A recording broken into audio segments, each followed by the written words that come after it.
Kan jelas ini permainan. Nah di sini rakyat udah marah kan. Semua orang tahu hakimnya bodoh juga. Saya harus katakan hakimnya ini bodoh atau pura-pura bodoh karena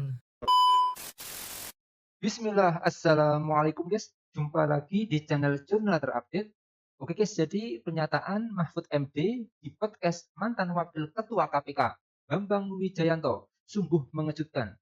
Mahfud MD belak-belakan membongkar skenario licik Pak Mulyono guys. Jadi tak perlu berlama-lama, langsung saja kita saksikan video ini guys. Bismillah. Pak Jokowi ini ingin mempertahankan kekuasaan itu sudah lama dan langkah-langkahnya tidak pernah berhenti. Ya. Gitu. Pertama nih, mulai dari apel kepala desa itu yang dimotor oleh menteri-menteri agar membuat pernyataan 3 periode. Ada beberapa menteri dan pimpinan partai waktu itu ikut kampanye kan, 3 periode Pak Jokowi masih diperlukan. Tapi masyarakat sipil, pejuang demokrasi dan penegakan hukum ngelawan habis-habisan, partai politik seperti Ibu Mega ngelawan, sehingga itu gagal. Sudah itu dimunculkan lagi ide, Gitu. kalau tidak bisa 3 periode, diperpanjang 2 tahun atau 3 tahun kan, karena COVID itu kan mengganggu pemerintah nggak bisa kerja. Wah itu dilawan lagi kan. Pokoknya harus pemilu. Apapun alasannya Pak Jokowi bagus atau tidak, kalau udah 2 periode habis ya habis. Itu kan pernyataan publik yang didukung juga kemudian oleh Bu Mega. Nah itu akhirnya berhasil kan. Kita menetapkan jadwal pemilu, menetapkan peserta pemilu. Tiba-tiba muncul lagi tuh pada bulan April tahun 2023 ketika Partai Prima yang tidak dikenal apa-apa. Iya toh, dia sudah tidak lolos di KPU. Lalu perkara ke Bawaslu, di Bawaslu tetap tidak lolos, perkara ke PT UN, kata PT UN tidak lolos, sudah tidak ikut. Tiba-tiba April gugat perdata, kan ini pasti rekayasa besar, ya kan?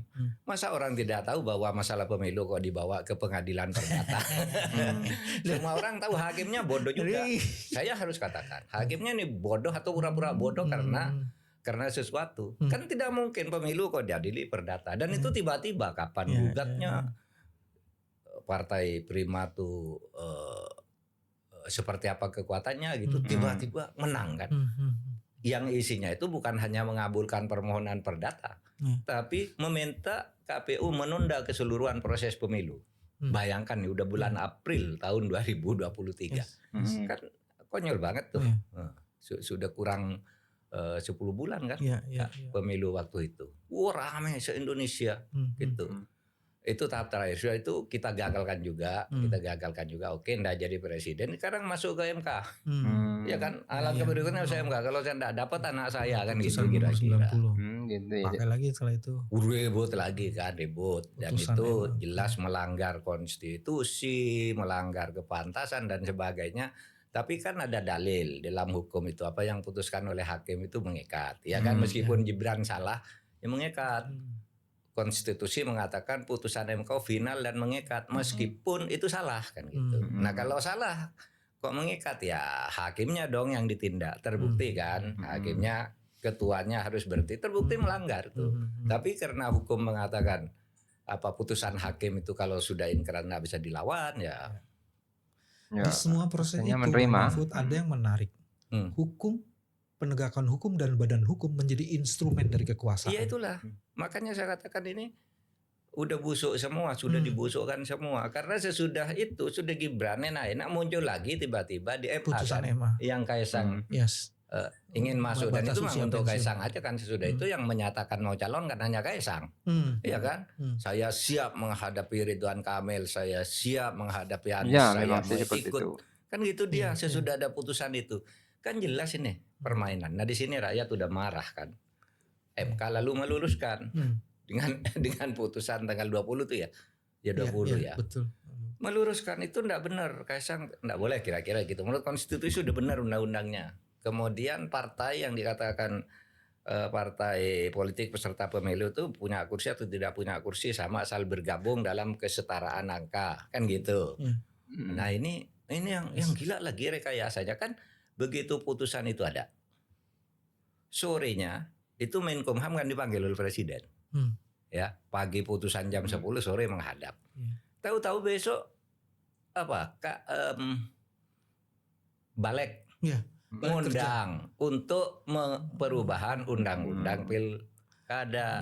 Tahu enggak Mas Bambang? Undang-undang pilkada yang ada itu kan dikatakan yang tanggal 20 Januari 2024. Bulan Januari 2024 hanya presiden sudah ngadukan perubahan. Lah itu bohongnya 2. Undang-undang 2 tahun bulan Januari 2024. Kok dimnya soal putusan nggak mungkin. MK? Nggak mungkin dong. Nggak mungkin. Dimnya kok putusan MA dan MK? Belum ada pada saat Belum ada. Putusan MK baru 2 hari, putusan MA-nya baru beberapa minggu lalu, ya kan? Yes. Lu kok 20 dikeluaran lagi udah mati. Padahal saya tahu yang 20 tuh begini. Yang 2024 tuh sebuah RUU memang presiden mengajukan DIM RUU yang isinya itu usul mengajukan pilkada dari November ke September. Ya itu kan. Ya. Maksudnya apa? Biar pilkada itu tetap dibawa kendali Pak Jokowi kan gitu. Lalu diuji ini, rencananya diuji oleh anak UI ke MK.